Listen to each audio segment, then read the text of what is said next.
네, 이번 시간에는 저희 지난 시간에 이어서 연금저축보험과 퇴직연금의 이해에 대해서 같이 한번 살펴보도록 하겠습니다. 자, 먼저 이제 연금저축보험인데요. 개념을 좀 먼저 살펴볼게요. 자, 우리가 노후 준비를 좀 두텁게 하기 위해서 3층 보장이다 이런 얘기를 많이 하죠. 그래서 저희가 피라미처럼 이렇게 세 개의 층으로 보장을 하겠다. 이 첫 번째 보장이 뭐냐면 맨 밑에 있는 사회보장. 요 사회보장은 국가 차원에서 보장을 해주는 거예요. 그래서 최소한의 생활, 요 최소한의 생활을 우리가 기본적인 생활이라고 표현을 했고, 요거는 이제 대부분의 국민들은 국민연금 같은 걸로 준비를 하고 계시고요. 특별한 직업에 계신 뭐 공무원이라든지 선생님이라든지 군인이라든지 이런 분들은 별도의 특수직역 연금을 가지고 준비하고 있는 이런 공적 어떤 사회적인 보장 제도를 우리가 1층 보장이라고 하고요. 그 위에 최저 수준보다는 조금 높은 요걸 우리가 표준적인 생활이다라고 표현하는데, 요거는 이제 기업에 계신 분들은 퇴직연금제도 같은 걸 이용해서 좀 두텁게 만들어주고 있어요. 이걸 우리가 기업보장, 2층 보장이라고 하고요. 본인이 원하는 수준, 이걸 우리가 여유 있는이라고 표현했는데, 본인이 원하는 수준의 노후를 위해서 스스로 준비하는 개인 보장이 이제 마지막 3층 보장이에요. 요걸 준비하는 보험이 연금저축보험인 거죠. 그래서 3층 보장에 대한 개념만 여러분이 이해해 주시면 될 것 같고요. 두 번째 보면 법률 근거가 있어요. 연금저축보험은 어느 법률의 근거가 있냐? 시험에 자주 나오는 부분이고요. 소득세법 시행령에서 연금저축제도를 규정하고 있습니다. 시험 문제는 예를 들어서 연금저축보험 제도에 대해서 맞는 것은 틀리는 것은 할 때 연금저축보험은 어느 법에서 규정하고 있다. 지문으로 출제가 되기도 하고요. 경우에 따라서는 직접 물어보기도 해요. 그래서 연금저축제도의 근거가 되는 법률로 올바른 것은, 이때 많이 나오는 지문이 뭐냐면 보험업법. 이게 이제 보험이라고 인식을 하시면 보험업법이라고 착각하실 수 있는데 그렇지 않고요. 두 번째, 조세특례제한법. 우리가 세법 중에서 별도의 뭐 세금 우대라든지 이런 것들을 조세특례제한법에서 규정을 많이 하고 있어요. 그래서 헷갈리는 분들이 많은데 소득세법 시행령에서 규정하고 있다. 시험에 많이 나오는 부분이에요. 잘 챙기시고요. 연금저축보험 제도에서 가장 많이 나오는 부분은 모든 시험에 한 문제는 무조건 나온다라고 할 정도로 아주 많이 나오는 건 세제 혜택을 받을 수 있는 세제 적격 요건입니다. 첫 번째, 가입 대상은 연령 제한에 대한 요건은 별도로 두고 있지 않아요. 그래서 미성년자도 가입할 수 있고요. 제도가 여러 차례 변경이 됐는데 예전에는 나이 제한이 있었어요. 처음에는 20세 미만, 그러다가 18세 미만 나이 제한이 있었는데 지금은 이렇게 연령이나 이런 것들에 대한 제한이 없어요. 그래서 시험 문제에는 지금도 만 20세 이상 국내 거주자로 제한한다. 뭐 이런 질문들이 많이 나옵니다. 지금은 제한이 없다는 거 꼭 기억하시고, 두 번째, 불입 한도는 연간 1,800만 원 한도예요. 예전에는 분기별로 규제를 했어요. 그래서 분기에 300만 원 이렇게 썼는데 지금은 연간 1,800만 원이에요. 그러니까 1년 동안 1,800만 원이니까 1월 달부터 11월 달까지 하나도 안 내다가 마지막 12월 달에 1,800만 원을 다 내더라도 세제 혜택은 동일하게 받을 수 있습니다. 그래서 연간 1,800만 원 꼭 기억하시고, 이것도 역시 시험 문제에 분기 300만 원, 뭐 연 1,200만 원 숫자를 바꾸어서 많이 냅니다. 여러분이 꼭 기억하시고, 요거는 퇴직연금 부담금을 합산해서 1,800만 원이다 라고 하는 거는 제가 퇴직연금 쪽에서 다시 한번 설명을 드리고요. 두 번째, 납입 기간은 최소 5년 이상은 납입을 하셔야 돼요. 그래서 이 5년을 10년으로 시험 문제 많이 내고 있기 때문에 여러분이 5년 기억하시고, 연금 수령은 55세 이후에 수령하실 수 있고요. 가입일로부터 5년 이후에 수령할 수 있고요. 이건 왜 그러냐면 앞쪽에 납입 기간이 5년 이상이니까 가입하고 5년은 납입하고 그 이후부터 연금을 받을 수 있다 이런 얘기고요. 연간 수령 한도 내에서 수령을 해야 되는데 이 연간 수령 한도는 그 자체 공식으로도 시험에 나오고 뒤에서 제가 설명을 드릴게요. 이것도 시험 문제에 55세인데 뭐 65세 뭐 이렇게 시험 문제 나는 경우도 있고 55세가 되는 해에 일시금으로 수령할 수 있다. 뭐 이런 지문이 나오기도 합니다. 일시금으로 수령하면 안 되고 연금으로 수령하는 게 원칙이에요. 그래서 이 세제 적격 요건은 아무리 강조해도 지나치지 않다. 시험 문제에 반드시 나온다는 생각을 가지고 여러분이 꼭 기억해 두셔야 되는 부분입니다. 잘 챙겨 두시고요. 자, 보험료를 납부하게 되면 저런 적격 요건을 갖췄을 때 그러면 세금 혜택을 어떤 세금 혜택을 보느냐? 그래서 세액 공제를 받으실 수가 있죠. 우리가 세금을 낼 때 세금을 쭉 계산해서 얼마를 내야 된다라고 하는 세액이 나오면 그 세액에서 요 일정 부분만큼을 공제를 해주는 거예요. 그래서 원칙은 연간 납입보험료에 대해서 전액 세액 공제를 해줍니다. 그런데 소득이 좀 저소득인 경우, 예를 들면 종합소득 금액이 4천만 원 이하이거나 총소득 금액이 5,500만 원 이하다, 이런 경우에는 우리가 저소득층으로 보기 때문에 우대를 해주죠. 한도는 400만 원까지고 세액 공제는 15% 공제를 해주는데요. 이거는 지방소득세가 빠져있는 세율이에요. 지방소득세는 요 세율의 10%, 1.5%를 더해주게 되니까 실질적인 세액 공제는 16.5%를 받을 수 있는 거고요. 자, 1억 원에서 종합소득 금액이 1억 원 이하이거나 총소득 금액이 1억 2천만 원 이하다, 이걸 우리가 표준으로 보는 거예요. 그럼 요거는 세액 공제 한도는 똑같이 400만 원이고요. 다만 공제율 자체를 15%가 아니라 12%만 공제를 하게 됩니다. 이것도 역시 마찬가지로 지방소득세를 포함하면 13.2%가 될 거고요. 자, 세 번째, 종합소득 금액이 1억 원을 초과하거나 총소득 금액이 1억 2천만 원을 초과한다, 이런 경우에는 상대적인 고소득으로 보는 거죠. 그러니까 세금 혜택을 좀 줄여요. 그래서 금액 자체를 400만 원이 아니고 300만 원으로 지금 줄이고요. 그 대신에 공제 비율 자체는 12%, 동일하게 13.2%를 공제를 하게 됩니다. 그래서 여러분이 각각의 소득 구간별로 금액은 어떻게 되고 공제는 어떻게 되고 요걸 기억하셔야 되고, 지금 이제 2020년도에 제도가 개정이 되면서 50세 이후인 경우에는 세액 공제 한도가 일부 늘어났어요. 그런데 우리 교재에는 지금 반영이 되어 있지 않기 때문에 여러분이 교재 중심으로 기억을 해두시면 될 것 같고요. 밑에 보면 퇴직연금 근로자 추가 납입액과 합산하면 퇴직연금은 300만 원 추가 공제가 됩니다. 그래서 연금저축 자체는 400만 원 한도지만 만약에 퇴직연금에서 본인이 부담하는 금액이 있다 그러면 그 금액을 포함해서 300만 원을 추가하니까 최종적으로는 얼마까지 가능한 거예요?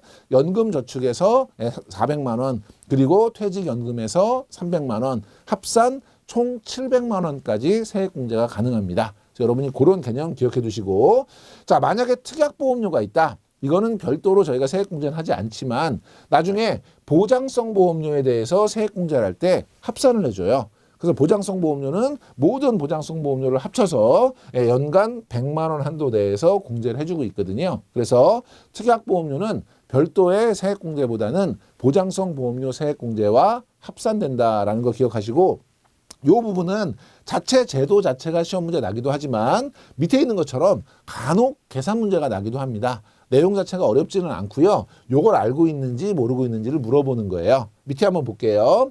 총 급여가 5,500만 원인 근로자. 그럼 여기 이하라고 돼 있으니까 첫 번째 구간이 되겠죠. 이 구간에서 연금저축 납입보험료가 100만 원이다. 이때 세제 혜택 금액은 얼마냐라고 하면, 이럴 경우에는 지금 지방소득세를 포함하지 않은 금액으로 지문이 출제가 된 경우에요. 그럼 맨 위에 15% 공제받을 수 있죠. 그러니까 100만 원에 15%, 15만 원을 공제받을 수 있다. 이런 식의 문제가 출제되기도 합니다.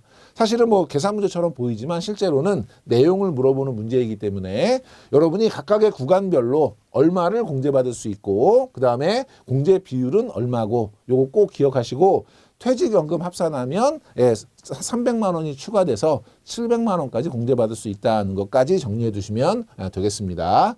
자, 연금 수령 시 소득세 및 종합과세에서 나머지 연금 수령 시니까 지금 낼 때는 세액공제를 받지만 이제 나이가 되셔서 연금을 받으실 때는 원래대로 하면 소득세를 내셔야 되는데 그 소득세를 연금 소득세로 과세를 하기 때문에 저율로 싸게 과세를 하는 이런 부분이에요.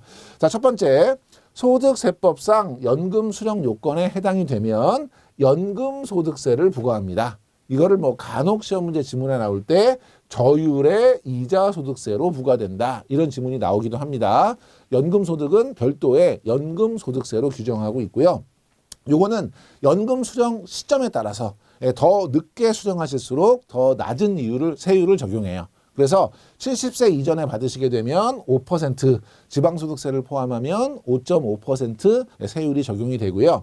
80세 이전에 받게 되시면, 그러니까 70세 이후 80세 이전이 되겠죠. 이때는 4%, 지방소득세 포함하면 4.4%로 과세가 되고요. 80세 이후에는 더 낮아져서 3%, 지방소득세를 포함하면 3.3%예요. 그래서 시험 문제에 요 나이대별로 몇 퍼센트가 적용되느냐, 요것도 시험 문제에 자주 등장하는 질문이에요. 예를 들어 80세 이전, 그러니까 70세 이후 80세 이전에는 3.3%를 부과한다. 틀린 지문이죠. 요렇게 골라낼 수 있도록 여러분이 나이대별로 세율이 어떻게 되는지 기억하시고요. 이때 지방소득세가 제외니까 5%, 4%, 3%가 아니고 포함이 되면 5.5, 4.4, 3.3이 되는 거예요. 자, 연금 수령 요건을 충족하지 못했다. 그러면 세금 혜택을 못 받는 거죠. 이럴 때는 기타 소득세로 과세가 됩니다. 연금 소득이 아니고 기타 소득으로 본다는 거죠. 이때 세율은 몇 퍼센트냐면 15%, 지방소득세를 포함하면 16.5%가 되겠죠. 요거의 10%니까요. 그래서 여러분이 연금으로 수령하지 않을 경우에는 기타 소득세 15%다. 기억하시고 시험 문제에 이 기타 소득으로 부과하는 부분도 자주 출제가 되고요. 그때는 주로 세율을 바꿔요. 세율을 뭐 12%, 또 경우에 따라서는 20% 뭐 이런 식의 지문이 많이 나오고 있거든요. 그래서 여러분이 15%다 기억해 두시고 밑에 보면 과세대당 연금소득의 합계가 연간 1,200만 원을 넘어가느냐 그렇지 않느냐에 따라서 종합과세할 건지 분리과세할 건지 우리나라는 모든 소득을 합산해서 종합과세하죠. 그래서 만약에 일을 한다. 그럼 내 일을 하면 사업소득, 남의 일을 해주면 근로소득, 금융상품에 투자해서 이자를 받으면 이자소득, 배당을 받으면 배당소득, 위에 있는 것처럼 연금을 받으면 연금소득, 여기에 해당이 안 되면 기타소득 해서 이 소득 전체를 합산해서 종합소득 과세로 만약에 소득이 많다면 누진세율을 적용해서 더 많은 세금을 지금 과세하고 있어요. 그래서 지금 많냐 적냐의 기준이 1,200만 원인 거예요. 그래서 연간 1,200만 원, 매월 100만 원 이상의 연금을 받게 되시면 종합과세가 되고요.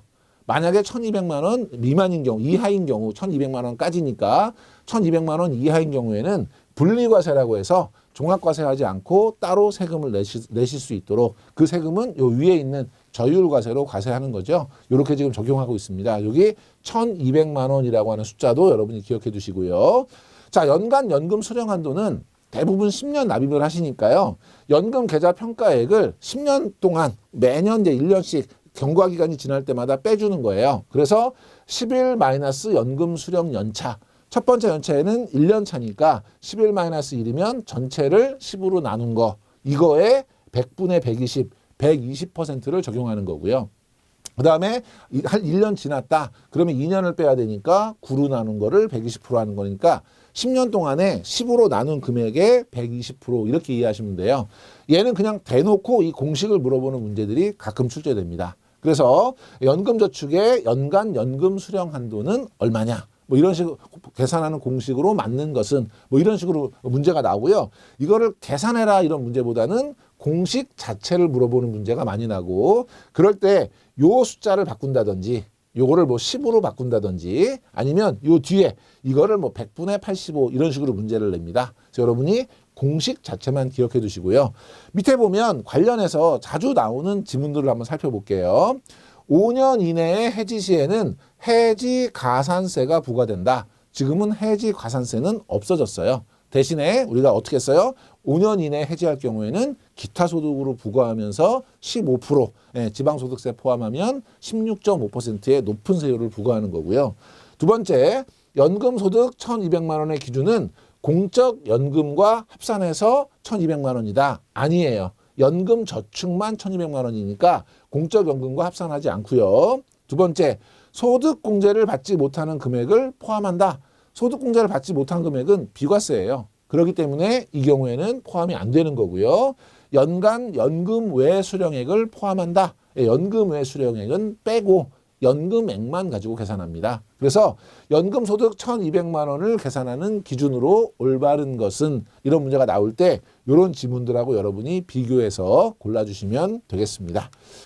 자, 다음에 우리 계약자 사망 등 부득이한 사유로 연금을 수령하는 경우, 이건 어떤 경우냐면요. 원래는 연금 수령 조건이 있었잖아요. 55세 이후에 납입기간으로부터 5년이 경과하고 나서 그 한도 내에서 수령해야 된다. 이런 규정이 있을 때 우리가 5.5, 4.4, 3.3 이렇게 줬었는데, 이 경우에는 뭐냐면 부득이한 사유가 있는 거예요. 계약자가 사망하는 것 같은. 이렇게 해서 부득이한 사유로 연금을 받는다. 이럴 때는 조건을 충족한 것과 동일하게 연금소득 3.3에서 5.5까지 세율을 낮게 부과하고 종합과세하지 않고 분리과세 해주겠다. 이런 내용이에요. 그래서 요거는 요 자체도 중요하겠지만 부득이한 사유라는 게 도대체 뭐야? 그래서 요게 시험 문제에 많이 나옵니다. 그래서 첫 번째는 천재지변이거나 아니면 계약자가 사망하거나 해외에 이주하는 경우, 또 계약자 또는 가족이 3개월 이상의 요양이 필요한 경우, 계약자가 파산 선고를 하거나 계약자가 개인회생 절차가 개시된 경우, 금융회사가 영업 정지되거나 인허가가 취소되거나 해산이 결의되거나 금융기관이 파산 선고를 받은 경우, 이런 경우들이에요. 이건 부득이한 경우인데 시험 문제에 만약에 이 부분이 나온다 그러면 다른 부분은 너무 명확하기 때문에 제일 많이 나오는 건 요게 제일 많이 나오고요.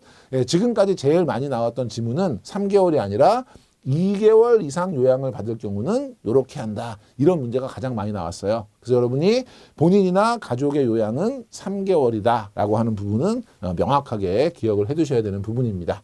자, 우리 제도의 특징에서 연금저축 취급 금융기관 간 계약이체, 이건데요. 이거는 뭐냐면 제가 이제 A라고 하는 회사에 연금저축을 가입하고 있어요. 그런데 뭐 제가 불만이 있든 아니면 뭔가 다른 이유로 B라고 하는 회사로 옮기고 싶어요. 그럼 옮길 수 있느냐에 대한 문제인데 옮길 수 있어요. 이게 이제 계약이체인데, 첫 번째, 보험기관 중에 다른 회사나 아니면 다른 상품으로 전부 이체하는 것은 가능하다. 이게 가능해지려면 첫째, 계약자가 원해야 되고요. 두 번째, 이체를 받는 금융기관이 승인을 해줘야 되겠죠. 예를 들면 제가 A라는 회사에서 B 회사로 옮기고 싶어요. 그럼 옮기고 싶은 건 계약자가 원하는 거예요. 그래서 B 회사로 옮기고 싶은데 B 회사에서 우리는 안 받겠습니다. 그러면 못 옮기는 거예요. 그러니까 계약자의 요청과 그 다음에 이체 받는 기관의 승인이 반드시 필요하고요. 두 번째, 이체 금액은요, 재지급금에서 계약 이체 수수료를 차감한 금액을 이체를 하는데, 만약에 이분이 이체하시기 전에 계약 대출금이 있다, 보험계약 대출금이 있어서 이거를 상환하지 못했다, 그런 경우는 어떻게 해요? 상환을 못하셨으니까 그 금액을 차감한 금액이 넘어가겠죠. 그러니까 대출금을 상계한 금액이 이체가 된다, 이렇게 보시면 되고요. 계약 이체는 인출로 보지 않기 때문에 기타 소득세는 부과하지 않는다. 계약을 A라고 하는 회사에서 B라는 회사로 옮겼으니까 해지한 것은 아니잖아요. 그렇기 때문에 기타 소득세는 부과하지 않는다. 이런 개념이에요. 밑에 보면 관련돼서 연금저축보험제도의 계약 이체에 대한 설명으로 맞는 것은 틀리는 것은 할 때 자주 나오는 지문이 해지 가산세를 납부한 후에 계약 이체가 가능하다. 이런 지문이 자주 나옵니다. 해지 가산세 같은 것들은 부과하지 않습니다. 그래서 여러분이 계약 이체에 관련된 거 기억하시고, 자, 금융기관 간 계약 이체에서 제한되는 경우가 어떤 경우가 있냐? 계약 이체에서는 전체적으로 종합 문제가 많이 나오고요. 그럼 아까 조금 전에 앞에 보셨던 내용들이 맞는 지문으로 주로 출제가 되고, 틀린 지문들은 주로 여기 제한되는 경우에서 많이 출제가 됩니다. 자, 첫 번째, 2013년 3월 1일 이후에 가입 계좌에서 3월 28일, 2월 28일 이전 계좌로 이체하는 거. 요건 여러분이 제도가 바뀐 것들을 좀 이해하셔야 되는데요. 예전에는 개인연금이라고 하는 제도로 2월 28일 전에 운영이 됐어요. 요 경우에는 소득공제 한도도 달랐고요. 나중에 연금을 받을 때, 그 나이가 드셔서 이제 연금을 수령할 때 연금 수령 자체를 비과세를 해줬던 그런 제도예요. 그런데 이제 2013년 3월 1일자로 이게 연금저축으로 바뀐 거거든요. 그래서 연금저축은 세액공제 한도도 달라지고 나중에 뒤에 연금을 수령하실 때 아까 우리 앞에서 공부하셨던 저율의 연금소득세를 과세하거든요. 그러니까 이건 세금 자체가 달라요. 그래서 그 이전에 개인연금을 이후에 연금저축과 이체하는 것은 하지 못하도록 제한하는 것이고요. 두 번째, 연금저축하고 퇴직연금을 상호간에 이체하는 거. 이것도 원칙적으로 금지예요. 연금저축은 개인이 준비하는 것이고 퇴직연금은 기업이 준비하는 것이기 때문에 요거는 상호 간의 계좌이체를 못하도록 하고 있어서 시험 문제에는 요 부분이 지문에 많이 등장합니다. 그래서 개인 연금저축과 퇴직연금은 상호 간의 계좌이체를 허용하고 있다. 틀린 지문이고요. 연금 수령 전에 계좌에서 연금 수령 중인 계좌로 이체하는 거 금지하고 있다. 자, 연금 수령 전이라는 건 아직 연금을 안 받은 계좌예요. 그런데 연금 수령 중인 계좌는 지금 연금을 받고 있는 계좌예요. 그럼 거기에다가 엎으면 연금에 대한 어떤 계산이나 이런 것들이 엉키게 되겠죠. 그렇기 때문에 연금 수령 전 계좌에서 중인 계좌로 이체는 금지하고 있고, 압류, 가압류, 질권 이런 어떤 소유권 보존을 위한 법적 장치들이 마련되어 있는 이런 법적으로 지급이 제한된 계약인 경우에는 당연히 이체를 못하도록 하고 있고요. 보험 계약 대출이 있는데 아직 상환되지 않았다. 이런 계약은 이체가 원칙적으로 금지가 되고, 만약에 이체를 하게 되면 상환하지 않은 금액을 상계하고 이체를 할 수 있는 것이고요. 장애연금을 지급하고 있거나 보험료 납입 면제가 적용돼 있다. 예를 들면 연금저축을 가입하시고 나서 사고가 난 거죠. 그걸로 인해서 장애를 입으셔서 장애연금을 지금 받고 계시거나, 아니면 80% 이상의 또는 동일한 재해로 일정 수준 이상의 50% 이상의 어떤 그 사고나 질병 때문에 보험료 납입 면제를 받고 있는 상태다. 그러면 그 회사에서 지금 연금을 지급하거나 보험료 납입 면제를 해주고 있는데, 이거를 다른 계좌로 옮기면 그 다른 회사의 경우에는 그런 거 없이 그런 걸 다 지급을 해줘야 되잖아요. 이런 부분들에 대해서는 옮기는 것을 제한하고 있고, 보험사고 발생 후에 보험금 지급이 확정되지 않았다. 이미 지금 사고가 발생이 됐고요. 보험금 지급이 안 된 상태예요. 그러면 이거를 그냥 그대로 이체를 하면 옮겨 받은 곳에서 보험금을 지급해야 되는 경우도 있고 여러 가지 문제가 있을 수 있으니까 요 두 개는 사고가 발생해서 보험금과 관련된 이슈가 있는 것들은 옮기지 못한다. 이렇게 여러분 이해하시면 될 것 같아요. 시험 문제 자주 등장하는 거는 연금저축과 퇴직연금 간의 계좌 이체 많이 등장하고요. 의외로 이것도 시험 문제에 많이 등장해요.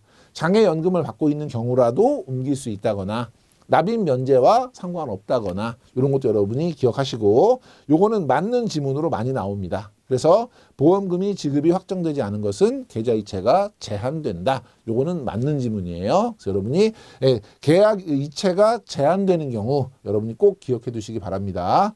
자, 다음에 이제 퇴직연금으로 한번 넘어가 볼게요. 퇴직연금은 예전에는 퇴직금을 회사들이 그냥 자체적으로 보유하고 있었죠. 회사가 부도가 나면 퇴직금은 물론이고 밀린 급여도 못 받는 이런 근로자분들이 많이 있으셨어요. 그래서 이거를 일반 보험회사들이 운영할 수 있도록 만든 것이 종퇴보험, 종업원 퇴직보험이라고 하는 건데, 이 부분은 이 퇴직금을 부채로 회상하기 때문에 기업들이 재무 건전성이 떨어지는 문제가 생겨서 지금은 이제 퇴직연금이라 해서 기업이 부담하는 보험료는 비용으로 다 떨어서 법인세를 절감해주고, 그 다음에 이거를 외부에서 운영하도록 해서 그 근로자분들이 퇴직금을 원활하게 받을 수 있도록 만든 제도, 이게 이제 퇴직연금 제도입니다. 세부적인 역사는 여러분이 기억하지 않더라도 개념은요, 퇴직금 지급 재원을 외부 금융기관에 맡기는 거예요. 그래서 기업이 자체적으로 갖고 있다가 지급을 못하는 걸 막기 위해서, 그리고 퇴직연금 또는 일시금으로 지급하도록 하는 기업복지제도다. 개념만 이해하시고, 시험에 많이 나오는 것 중에 하나는 뭐냐면 왜 도입이 됐냐라고 하는 도입의 취지입니다. 도입 취지 자체는 어렵지 않죠. 첫째, 근로자분들이 퇴직금을 잘 받을 수 있도록 수급권을 보호해주고 강화해주는 그런 취지에서 도입이 된 것이고, 두 번째, 노후 생활에 소득 재원을 확보할 수 있도록, 그래서 퇴직금을 받게 되면 연금 형태로 받으면 노후에 좀 안정적인 노후 생활을 할 수 있도록 생활비나 이런 것들을 지원해 주는 것이고, 세 번째는 퇴직금을 예전에는 일시금으로 받으셨잖아요. 그럼 퇴직금을 받으시면 그걸로 예를 들면 뭐 사업을 하시다가 뭐 없어진다든지 투자를 하셔서 뭐 날린다든지 이런 여러 가지 문제들이 생겼어요. 그래서 퇴직 일시금이 생활 자금화돼서 없어지는 것을 방지하기 위해서 연금 형태로 조금씩 주는 요 제도가 퇴직연금 제도예요. 내용 자체는 어렵지 않은데 여기에 자주 등장하는 다음 중 퇴직연금 제도의 도입 취지에 해당하지 않는 것은 할 때 뭐가 많이 나오냐면 국민연금 기금의 고갈에 대비하기 위한 것이다. 틀린 거고요. 기업의 투자 이익을 창출하기 위해서다. 틀린 거고요.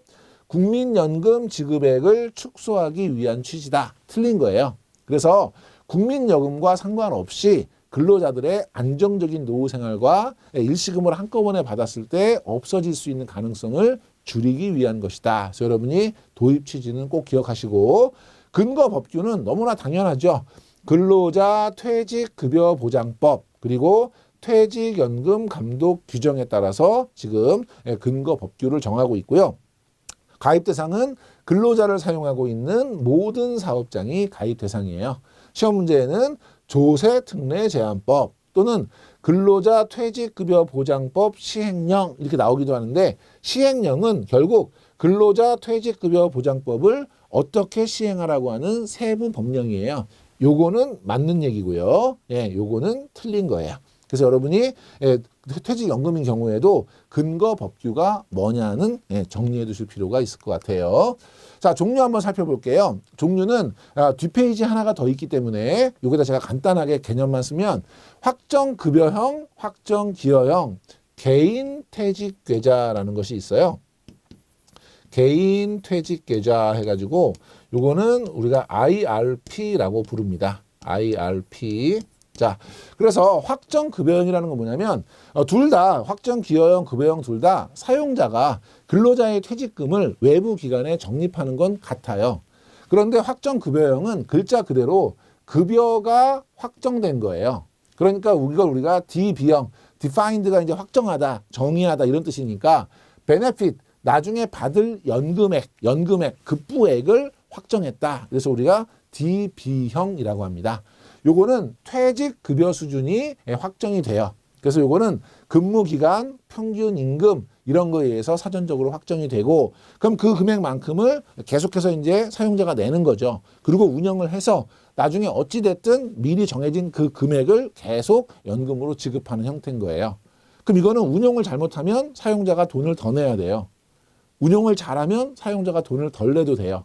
우리 국민연금 같은 경우가 대표적인 확정급여형이에요.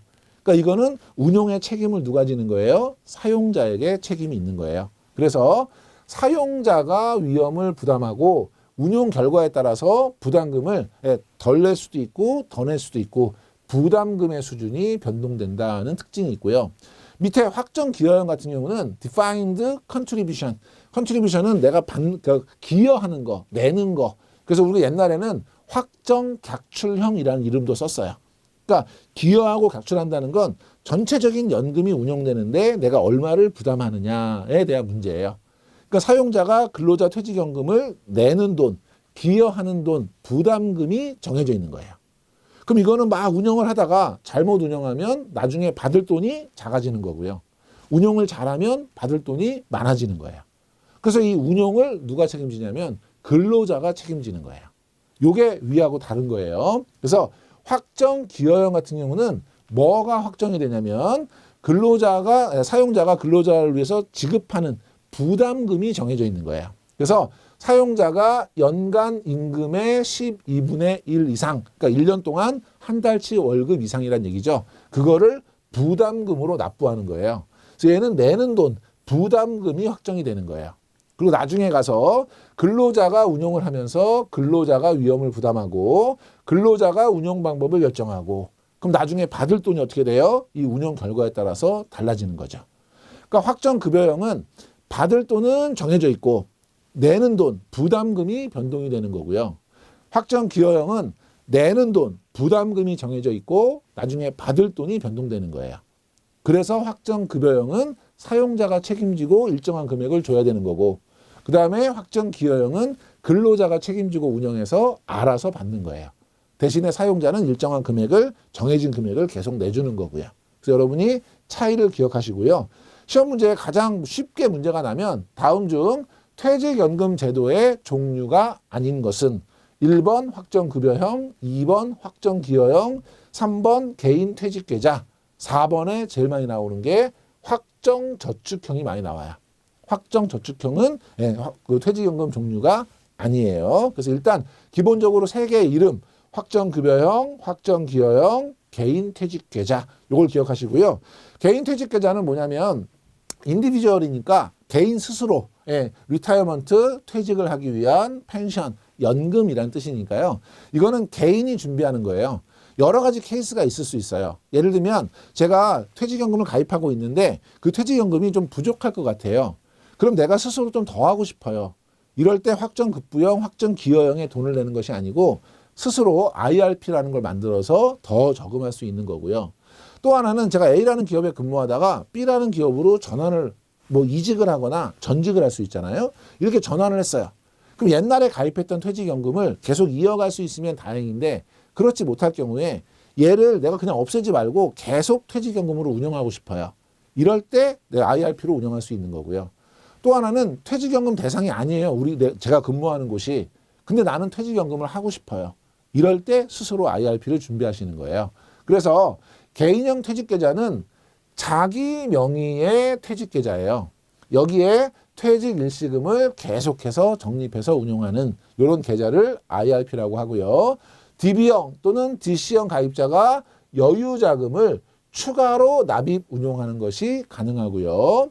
그래서 기존 퇴직연금 가입 근로자에서 2017년 7월 26일부터는 대상이 되지 않는 자영업자라든지 적격연금 가입자라든지 이런 분들이 그냥 본인이 내가 퇴직연금으로 더 준비하고 싶다고 하면 모든 취업자가 가입 가능하도록 하고 있습니다. 요거는 여러분이 개념만 기억하시고 요 부분에서는 시험 문제 많이 나오는 게 쭉 정리해 놓고 얘가 누구냐 그러면 개인형 퇴직연금, 개인 퇴직계좌 IRP다. 요걸 고르는 문제가 가끔 출제가 되고 있습니다. 그래서 IRP 같은 경우는 개념을 여러분이 이해하시는 게 필요할 것 같고요. 자, 적립금의 자산 운용 방법을 보시면 보험회사의 보험계약과 은행 및 증권회사의 신탁계약으로만 운용하도록 하고 있어요. 그래서 시험 문제에는 이 관련된 적립금 운용에 관련돼서는 보험만 가능하다든지 아니면 신탁만 가능하다든지 운용할 수 없는 보험과 예적금만 가능하다든지 이런 형태의 지문들이 나옵니다. 그래서 보험계약과 신탁계약으로 운영하고요. 이렇게 운용된 적립금을 운용하는 과정에서 적립금을 복권기금 운용으로는 운용할 수 없어요. 그래서 지문에 가끔 나오는 지문이기 때문에 제가 설명을 드리는 거예요. 그래서 퇴직연금의 적립금은 복권기금으로는 운용할 수 없다는 것도 여러분이 같이 기억해 두시고 자, 중도인출이에요. 중도인출은 D비형은 사업자가 운용을 해서 사업자의 책임으로 나중에 일정 금액을 줘야 돼요. 근데 중간에 중도인출을 하면 그 주는 금액을 맞춰줘야 되는데 맞춰주기가 어렵죠. 그래서 D비형은 중도인출이 불가능해요. 그런데 DC형은 사업자가 내는 돈이 정해져 있고 이거를 누가 운영하죠? 근로자가 알아서 운영해서 그 결과에 따라서 근로자가 가져가는 거예요. 그렇기 때문에 DC형 같은 경우는 중도 인출이 가능합니다. 그럼 시험 문제에 뭐가 많이 나오겠어요? DB형, DC형 둘 다 가능하다거나 둘 다 안 된다거나 아니면 뒤집혀가지고 DC형은 불가능하고 DB형은 가능하다거나 이런 식의 문제가 나오겠죠. 그래서 여러분이 DC형이 중도 인출이 가능하다 기억해 두시고 이것도 아무 때나 다 하는 건 아니고요. 우리가 퇴직연금은 나중에 퇴직 이후에 안정적인 생활 자금을 주기로 한 건데 중간에 막 어렵다고 막 깨서 중도 인출해가면 실질적인 취지에 어긋나죠. 그렇기 때문에 얘도 가능한 사유를 정하고 있어요. 첫 번째, 무주택자인 가입자가 본인 명의의 주택을 구입하는 경우에 증명을 하면 예를 들면 뭐 계약서 같은 게 있을 테니까 그걸 가지고 중도 인출할 수 있고요. 두 번째, 무주택자인 가입자가 전세금 또는 보증금을 내기 위해서 중도 인출을 할 수 있고 가입자 또는 가족이 6개월 이상 요양을 하는 경우 가능하죠. 이거는 아까 우리 연금 저축 같은 경우는 3개월 이상이었는데 퇴직연금 같은 경우는 6개월이에요. 그래서 이것도 3개월 또는 자주 나오는 게 2개월 아니에요. 6개월이다라는 거 자주 등장하는 지문이니까 기억하시고 담보 제공일부터 5년 이내에 파산 선고 또는 개인회생 절차 개시가 되면 이때 파산이나 개인회생 절차는 빚을 얻어서 갚지를 못해서 이거 해결해 주세요. 법원에 가서 파산하거나 아니면 신용보증에 가서 개인회생을 신청하는 거잖아요. 이런 경우에는 예외적으로 중도 인출을 허용하겠다. 시험 문제에는 나머지는 다 맞는 지문으로 많이 나오고요. 6개월을 뭐 3개월, 2개월로 바꾸거나 요 5년을 뭐 1년, 3년 이런 식으로 바꾸어서 지문에 나오기도 합니다. 여러분이 중도 인출은 DC형만 가능하고 요럴 때 가능하다 기억하시고, 인출 순서는 과세 제외 금액, 세금을 내는 그 금액을 뺀 나머지 과세 제외 금액을 제일 먼저 인출할 수 있고요. 두 번째, 뒤로 밀어놨던 퇴직소득, 이연 퇴직소득을 인출할 수 있고, 그거 다 인출하면 기타 금액이에요. 얘는 요 자체로 시험 문제 나온 적이 있어요. 그래서 인출 순서를 바르게 짝지은 것은 막 뒤집어 놓고 올바른 거 골라라. 자, 제일 먼저 세금과 상관없는 과세 제외 금액을 먼저 인출하고요. 그럼 다 인출하고 나면 이제 퇴직금이 남았겠죠. 그러니까 뒤로 밀어놨던 퇴직소득을 인출하고요. 퇴직소득까지 다 인출하고 나면 나머지 기타 금액을 인출하는 거예요. 여러분이 인출 순서 기억해 두시고. 자, 다음에 우리 퇴직연금의 세액 공제 혜택 한번 살펴보겠습니다. DC형과 IRP 같은 경우는 근로자 납입 부담금에 대해서 세액 공제를 받을 수 있죠. 한도는 연간 700만 원 한도예요. 근데 이거는 저희가 앞에서 공부한 것처럼 연금 저축과 합산하는 거죠. 연금 저축으로는 400만 원까지 공제받을 수 있고, 퇴직연금은 300만 원을 추가할 수 있기 때문에 퇴직연금과 합산하면 700만 원 한도다라는 것이고요. 400만 원까지는 연금 저축 불예액과 합산해서 적용하고 300만 원을 추가 공제받을 수 있다. 그런데 만약에 퇴직연금만 700만 원, 연금은 하나도 없다, 연금 저축은 없다 하더라도 700만 원까지는 공제받을 수 있는 거예요. 그래서 연금 저축과 합산 700만 원이다. 기억해 두시고요. 퇴직금 수령 시 과세는요, 퇴직금을 일시금으로 수령했다. 이럴 경우에는 퇴직소득으로 과세가 됩니다. 네, 그래서 퇴직금의 40% 정률 공제, 이런 원래 공제해 주는 것도 폐지하고요. 왜냐하면 이거는 연금으로 받아야 되는데 일시금으로 받았기 때문에.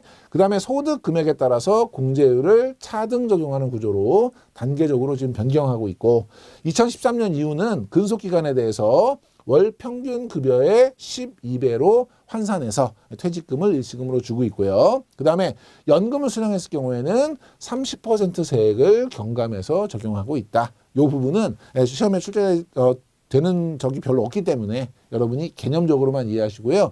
세액공제에서 이 한도 700만 원, 그리고 연금저축 400만 원, 추가 300만 원까지다 라고 하는 부분을 잘 정리해 두시면 되겠습니다. 자, 퇴직연금의 주요 내용들을 한번 정리해 볼게요. 퇴직연금 사업자 등록 대상은 보험회사, 은행, 농수축협, 증권회사, 신용협동중앙회, 새마을금고연합회 이런 데서 하게 돼요.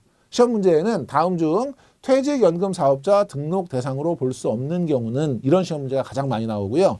박스 안에서 넣어놓고 다음 중 등록 대상인 것만 바르게 묶은 것은 대부분 다 해당이 되기 때문에 여러분이 개념적으로 보험, 은행, 증권, 그 다음에 농수축협, 신용협동조합, 새마을금고연합회 거의 대부분 다 포함되는 거예요. 그래서 하나만 기억할게요. 뭐가 중요하냐면 저축은행은 대상에 포함이 안 됩니다. 그리고 우체국 금융이 있죠. 우체국도 대상에 포함이 안 돼요. 그래서 여러분이 대상자를 기억하는 것보다는 저축은행하고 우체국은 퇴직연금 사업자 등록 대상에 포함되지 않는다는 것을 더 잘 기억해 두시는 게 좋을 것 같고, 가입 대상은 근로자를 사용하는 모든 사업장이고요. 연금 규약의 작성은 근로자 대표의 동의를 얻어서 퇴직연금 규약을 작성한 다음에 고용노동부 장관에게 신고합니다. 이 규약 작성과 관련돼서도 의외로 시험 문제 많이 나와요. 그래서 나올 때 뭐가 많이 나오냐면 이렇게 근로자 대표의 동의를 얻어서 작성을 해서 금융기관에 제출한다. 틀린 거고요. 간혹금융위원회에 제출한다. 틀린 거고요. 그리고 고용노동부 장관에게 제출한다는 거 기억하시고, 또 하나는 근로자 대표의 동의를 얻어야 되는데 노조 투표를 거쳐서 또는 노조와의 합의를 통해서 이런 지문이 나오기도 합니다.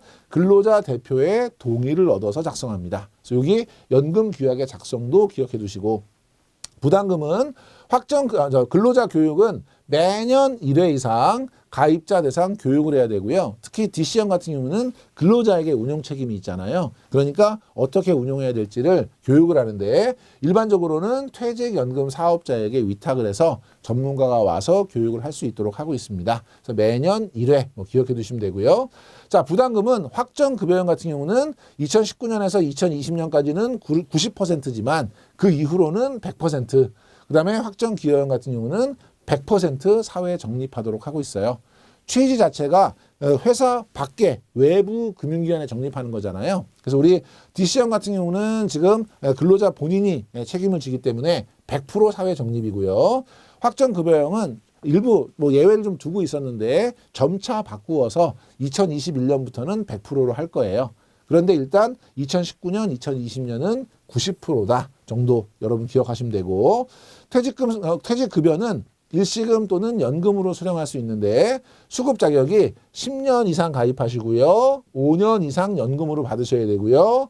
55세 이후에 수령하셔야 되고, 자격이 미달되면 일시금으로 수령을 하셔야 되죠. 자격이 안 되면 연금으로 받을 수 없으니까 개념 기억하시고, 세제 혜택은 세액공제를 받을 수 있는데 연간 700만 원 한도로 받을 수 있다.